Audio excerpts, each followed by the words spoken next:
Hey, everybody. Welcome back to the Benefits Cooldown. I am still Eric Silverman. That is still the one, the only Ed Legande. Ed, what are we talking about this week, man? Well, I was thinking we could just continue our conversation from last week. Last week, you asked me the question of what we think 2023 is going to be like from an industry employee benefit trends perspective. And I shared some highlights what I thought would make sense for 2023, what I believe is going to happen. But I wanted to kick it back to you. What do you think? What do you see in your side of the business? And what do you think will be kind of hot in the employee benefit space?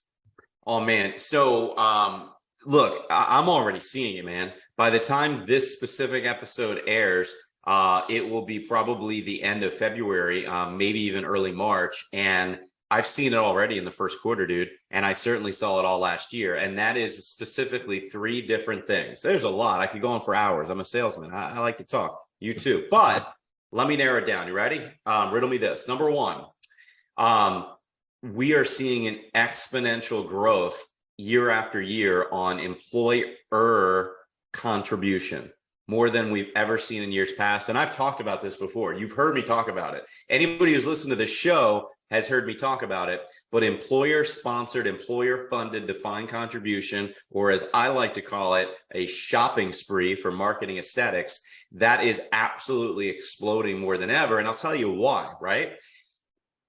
Benefit advisors, brokers, consultants, whatever fancy term we want to give ourselves, you have to continuously bring new ideas and innovation to the table. And every time you BOR or AOR an account, every time you close a new deal, maybe it's a small account that never had benefits or any broker before, stop bringing them the same old stuff that every broker before them for the last 30 years has brought them. Well, it's typical that, employers pay for this and pay for that, and then the rest is up to the employee. Boring, right?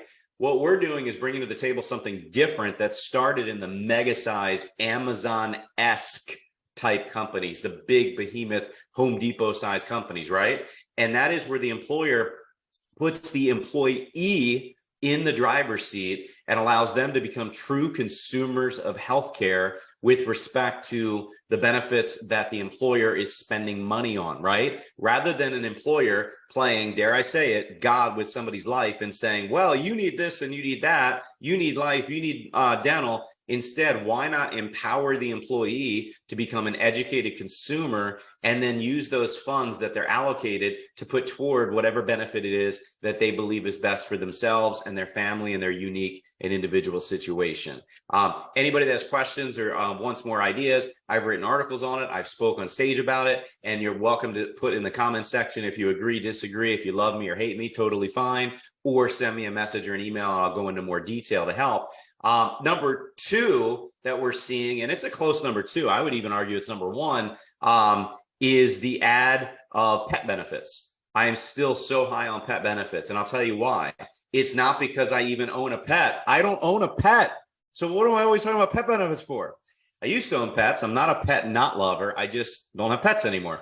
The reality is it is the biggest, most remarkable engagement tool that's ever been created. Right? People, by definition, will quicker spend money on their pet, their four-legged furry family members, than they are and will and do on themselves. We have employees, and I'm not agreeing this is good. As a business benefits professional, this is terrible, but we have so many people who would rather and quicker spend money on Fluffy than they would rather spend money on disability, life, or an accident plan or something like that, right?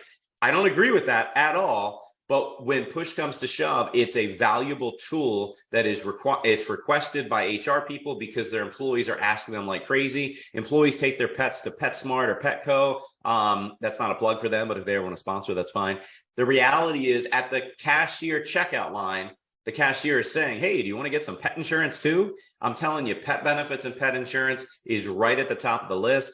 And it's huge for marketing and getting employees to be engaged, right? An employee population that may otherwise ignore benefit messages, emails, text, Slack, videos to say it's open enrollment. When they see pet benefits are now on the platform, now you grab their attention. Now you logged in. We live in a WIIFM type radio station world. Everybody knows what that stands for. What's in it for me? What's in it for me as an advisor, or you as an advisor, is increased engagement and they get through enrollment quicker. And what's in it for them as the employer and the employee? You're bringing something to the table that they just never really had. And frankly, it's something on their mind, whether you want to admit it or not. And last, but certainly not least, and by the way, if you want, anybody needs or wants good recommendations for pet benefit carriers, drop a comment below, send me a message or an email. We're both happy to help. And last but certainly not least, what's hot in 2023 that's going to continue, in my opinion, you hit the nail on the head last week, and that is the EAP services. It is continuously growing. We talk about it, we get asked about it.